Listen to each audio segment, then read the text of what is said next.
A research firm says you're likely to get a more stable experience on a phone powered by Google's operating system. New data from the Blanco Technology Group says that 62% of all iOS devices suffered from software failures, compared to 47% of Android devices. What's more, 65% of iOS devices suffered crashing apps in the third quarter of 2016, more than doubling the 25% of Android devices that experienced the same trouble. While BTG didn't go too deeply into why iOS might be falling more often than Android, it did point out a finger at the successful reality game Pokemon Go. BTG says Pokemon Go was one of the most unstable iOS apps in the third quarter, crashing 5% of the time. It was tied with Facebook Messenger, which also crashed 5% of the time on iPhones. However, Pokemon Go was no match for Instagram and Snapchat, which crashed 14% and 12% of the time, respectively. Still, those apps are far more stable than some folks might find on Android. IMS service on Android was the most likely app to fail, crashing in 32% of cases. The operating system's built-in addressbook crashed in 12% of the cases last quarter, followed by Google Play by 10%. All that said, it's hard to qualify just how big of a problem the failures are for the average user. Software crashing on mobile devices is a regular occurrence and could usually be fixed by reopening the app and getting back to where you were. Even if a device crashes, turning it back on isn't so onerous. In a speech delivered this week at the Oxford Union, the legendary scientist Stephen Hawking says humanity can only survive another 1,000 years or so on Earth, thanks to growing threats that include climate change, nuclear war, and artificial intelligence. Hawking says, I think the human race has no future if it doesn't go to space. According to Christian Science Monitor, Hawking says it's a near certainty that disaster will strike the human race within 1,000 years if it stays on Earth, which he calls fragile. There are some challenges on Earth, such as the depletion of its natural resources, humanity won't be able to overcome, he argues. Fortunately, the rate of space exploration is speeding up again, with private companies like Boeing and SpaceX picking up the slack from NASA and other government agencies. Elon Musk recently outlined his plan for colonizing Mars, and Hawking himself sounded optimistic about it. Alien life is behind the mysteries of the universe, according to a radical new theory. Ancient, non-human life forms morphed into the physical world and are the driving force behind mind-boggling quantum physics and the phenomena like dark matter, according to a Columbia University astrophysicist. The expert says our universe is the remains of intelligent alien life, which controls all aspects of the physical world, from gravity to the speed of light. The theory helps to explain the great mysteries of the cosmos and also answers why we're yet to find intelligent life beyond our planet, Professor Carly Scarf says. Next, we'll be talking about news focusing on politics. On Sunday, November 20th, prosecutors in South Korea say that they believe their president, Park Geun-hye, has played a considerable role in an escalating corruption scandal. The scandal, which has generated huge protests, revolves around Park Geun-hye's relationship with an old friend, Choi Soon-sil, and has brought allegations of cult activities, influence peddling, and leaks of classified information. Park Geun-hye and Choi Soon-sil had been friends for more than 40 years. In 1974, Park Geun-hye's mother was killed by a North Korean spy who had intended to kill her father. Park Geun-hye then returned from her studies in Europe to become a standing first lady.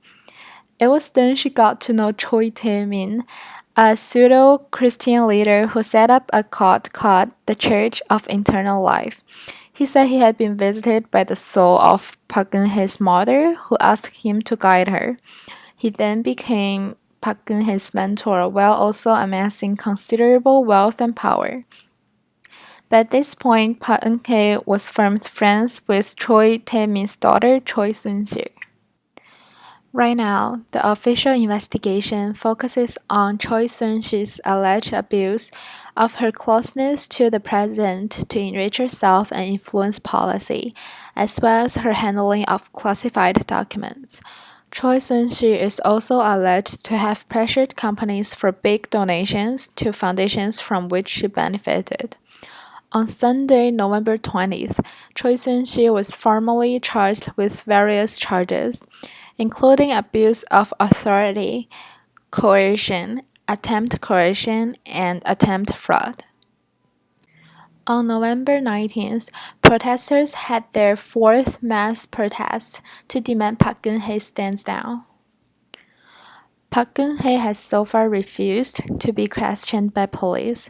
Her spokesman has said the case against her is imagination and speculation. French ex-president Nicolas Sarkozy has been knocked out the contest for a center-right presidential candidate and signaled his withdrawal from politics.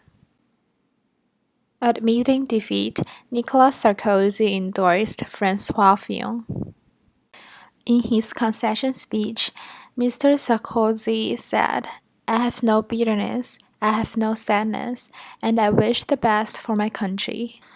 Nicolas Sarkozy retreated from public life after he lost the presidency in 2012, but staged a comeback in 2014 to lead a revamped center-right.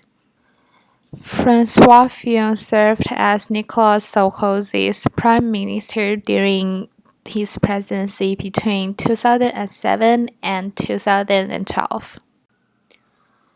Germany's center-right Chancellor Angela Merkel has announced that she will run for a fourth term in the office. She told her Christian Democratic Union Party in Berlin that she expected her toughest champion yet and would fight for our values and our way of life. The election is due to be held next year after 4 years of coalition with the Social Democrats. Angela Merkel's poll rating have slipped since the height of her popularity, but she still retains wide support. Angela Merkel has been in the office since 2005. This time, she is also being challenged by the populist right wing, the AfD party.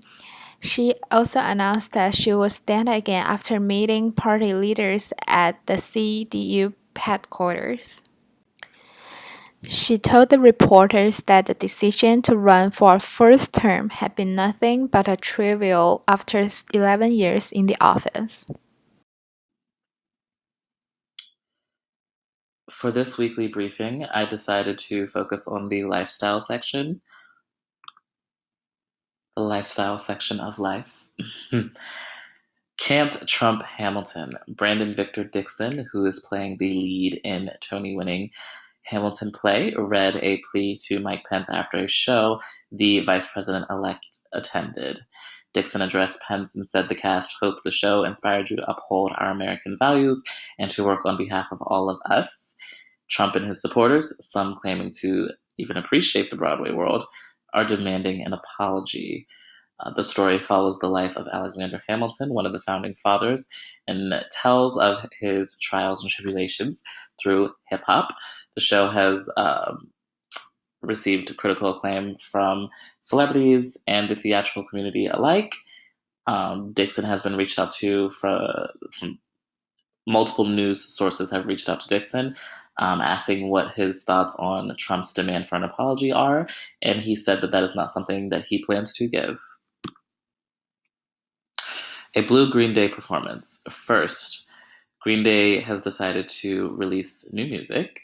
The legendary band performed their new song, Bang Bang, where they decided to lyrically display a democratic allegiance, or even just a support for community, one could argue.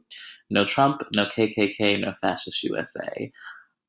Following the Hamilton train, this also was met with significant black backlash from the Trump community, from the Republican community. Facebook facts via friends. The Princeton Hackathon is a coding competition. It joins the most tech-savvy students from across the country together. 4 unknown students decided to fix the spread of fake Facebook news. They created a 2-step word-checking algorithm called FIB. The algorithm takes one word or a series of words from an article and compares them against, or it searches first for articles reporting on the same topic, compares them against each other, and decides which entity that's reporting on a specific topic is more credible. It does all of this for the user, similar to a recent algorithm that Google has released. They understand why Facebook can't filter fake news, as their platform crashed at 50,000 users, Facebook having over 2 billion. This activity that was intended for a competition win has now become a valuable possible career venture for these 4 students.